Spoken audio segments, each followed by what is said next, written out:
यूं सवाल जवाब। एक भाई ने बाबा जी से पूछा कि बाबा जी आप ये विछोड़ा क्यों दे रहे हो?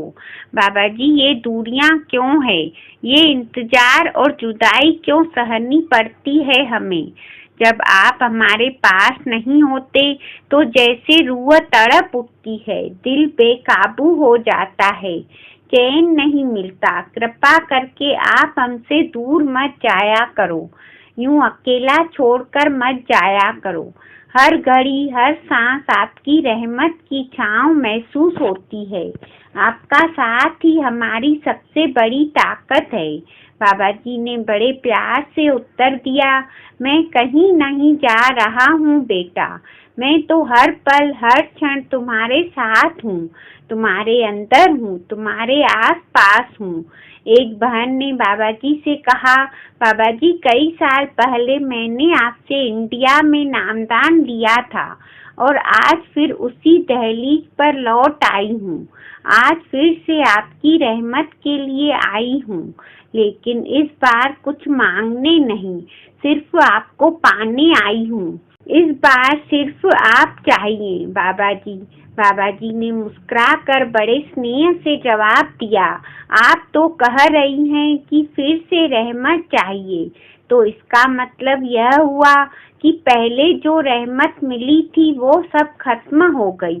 बहन ने तुरंत सिर झुकाकर कहा, नहीं बाबा जी, मैं तो यह कह रही हूँ कि इस बार पहले से भी ज्यादा रहमत चाहिए, दोगुनी रहमत, और इस रहमत में मुझे आप चाहिए। बाबा जी हंस पड़े और बोले, अरे वाह, मैं तो रहमत को दोगुना करता जाऊं, लेकिन क्या तुम अपने वक्त को भी दोगुना कर पाएगी?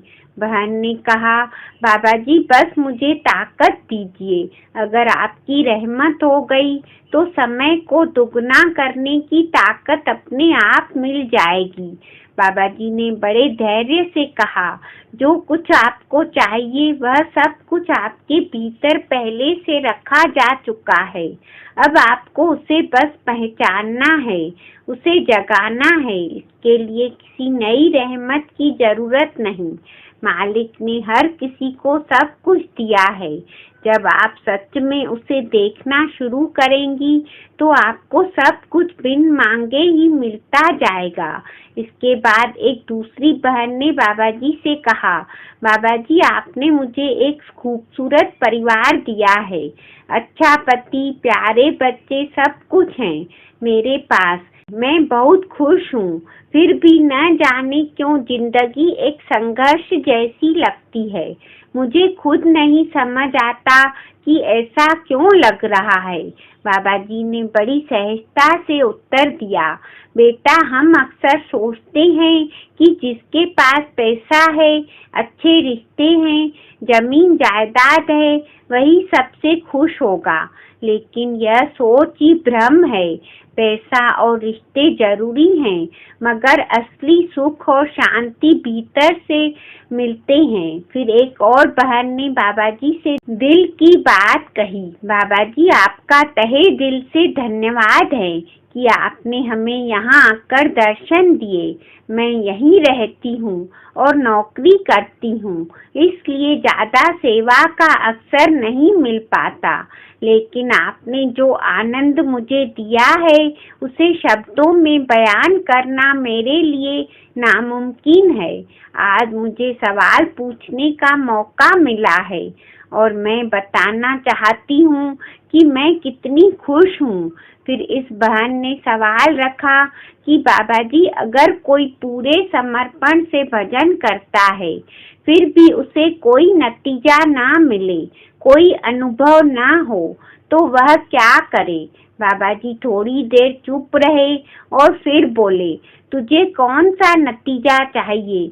तुम लोग हमेशा कहते हो तरक्की नहीं हो रही, कुछ मिल नहीं पा रहा। मैं आज तक नहीं समझ पाया कि आखिर यह तरक्की होती क्या है। भजन करना है तो उसे सिर्फ बड़े महाराज जी के हुक्म के तौर पर करो। जब बैठो तो बस यह सोचकर बैठो कि मैं मालिक के हुक्म का पालन कर रहा हूँ। हुक्म मान लिया तो यह सब कुछ मिलेगा, लेकिन अगर हम हिसाब में पड़ जाएंगे, इसलिए हुक्म मानो और मन में कोई इच्छा मत रखो।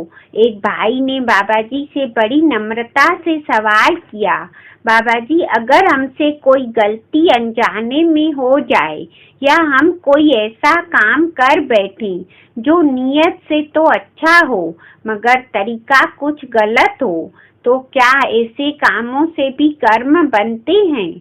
और अगर बन जाते हैं तो उन्हें मिटाया कैसे जाए? बाबा जी ने बड़ी सहजता और प्रेम से समझाया, बेटा जो भी हम करते हैं चाहे वह अच्छा हो या बुरा, हर कर्म एक छाप छोड़ता है और वह सब कर्मों के खाते में जुड़ जाता है। अब इन्हें मिटाने का सिर्फ एक ही रास्ता है और वो है भजन सिमरन। फिर बाबा जी बोले, शब्द ही वो शक्ति है जो इन पुराने कर्मों के असर को धीरे धीरे मिटा देता है। अगर तू रोज सुमरन और भजन से नियम से करता रहेगा तो ये बोझ हल्का होता जाएगा और आत्मा धीरे धीरे साफ होती जाएगी। दूसरे भाई ने कहा, बाबा जी मुझे यहाँ आए 10 साल से भी ज्यादा हो चुके हैं और मैं पिछले 4 साल से किसी न किसी रूप में लोगों की सेवा कर रहा हूँ। साथ ही मैं फाइनेंस का काम भी करता हूँ, लोगों को उधार देता हूँ। मैं पूरी कोशिश करता हूँ कि सब कुछ ईमानदारी से हो, लेकिन मेरे मन में कभी कभी सवाल आता है कि ब्याज पर पैसे देने से भी तो कर्म बनते होंगे। तो बाबा जी ने समझाया कि बेटा जो काम ईमानदारी और अच्छी नीयत से किया जाए वही हमारे लिए सही होगा। अगर आप ब्याज पर पैसे देते टाइम कुछ गलत नहीं कर रहे तो आपको चिंता की जरूरत नहीं है। ब्याज पर पैसे देना कोई गलत बात नहीं है। दुनिया भर के बैंक भी तो ब्याज पर लोन देते हैं। व्यापार में मकसद सिर्फ अच्छी नीयत और ईमानदारी का होना चाहिए। फिर एक बुजुर्ग ने हाथ जोड़कर बाबा जी से पूछा, बाबा जी मेरी उम्र 80 साल है और मेरी सेहत अब ऐसी नहीं रही कि ज्यादा देर तक बैठ सकूं, तो क्या मैं लेट कर भी भजन सिमरन कर सकता हूँ? बाबा जी ने बड़ी सरलता से जवाब दिया, हाँ बिल्कुल आप ऐसा कर सकते हो। मालिक हमारे भाव और हमारी कोशिश को देखता है।